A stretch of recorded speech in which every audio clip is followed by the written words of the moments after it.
On a night when even the dessert refused to breathe, Rango found himself in front of something that should not exist. An inn, standing alone in the wasteland, its wooden walls broken, its windows shattered. It should have been lifeless. And yet, behind those cracked glass panes, a pale flicker of light pulsed dim, slow, almost like the heartbeat of the building itself. The storm above roared, but the sound here felt strangled, muted.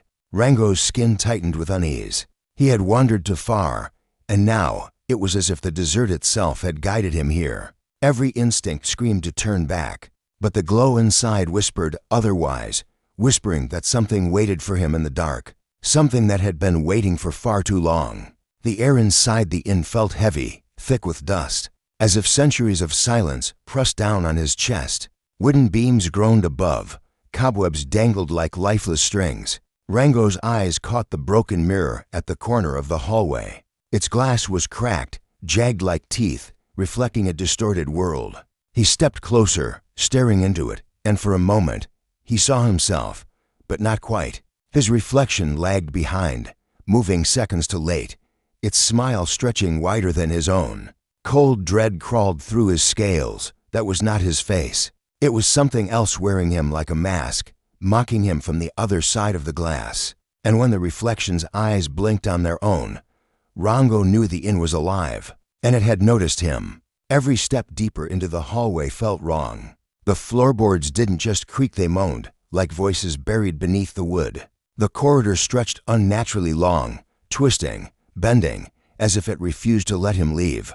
And then the door at the far end began to move, slow, groaning on its hinges. Light did not spill out from within, only shadow, darker than the night outside. And there, in that doorway, stood a figure, tall, still, hollow eyes burning faintly from the void of its face.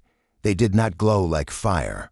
They glowed like emptiness, like the absence of life itself. The guest was waiting for him.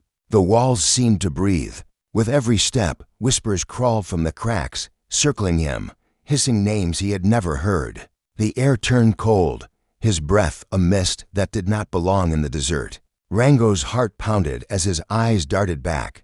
The figure was closer now, but it hadn't moved. He blinked. Closer still. It didn't walk, didn't shift, didn't breathe. It simply existed, appearing wherever the darkness allowed. Closer and closer, until Rango's skin felt the chill of its presence at his back. He spun, claws raised, but the hall was empty. Only silence remained. Then the whispers returned, louder, closer, whispering inside his head. The guest was no longer behind him. It was already inside. Rango stumbled into the main hall, his chest burning with terror. But the inn had changed. Mirrors lined the walls, stretching endlessly, reflecting his fear from every angle. In each reflection, he saw himself until he didn't. One by one, his reflections shifted, their eyes hollow, their mouths twisted into wide, mocking grins. His claws trembled as he turned to the largest mirror. And there it was, standing behind him. The hollow guest, taller than any man, faceless, only glowing cracks where its features should be. Rango froze, unable to move, as the mirror revealed the truth. His reflection was gone. The face staring back wasn't his anymore. It was the guest's, smiling through him, claiming him. The inn had never been empty. It had always been waiting for him to come home.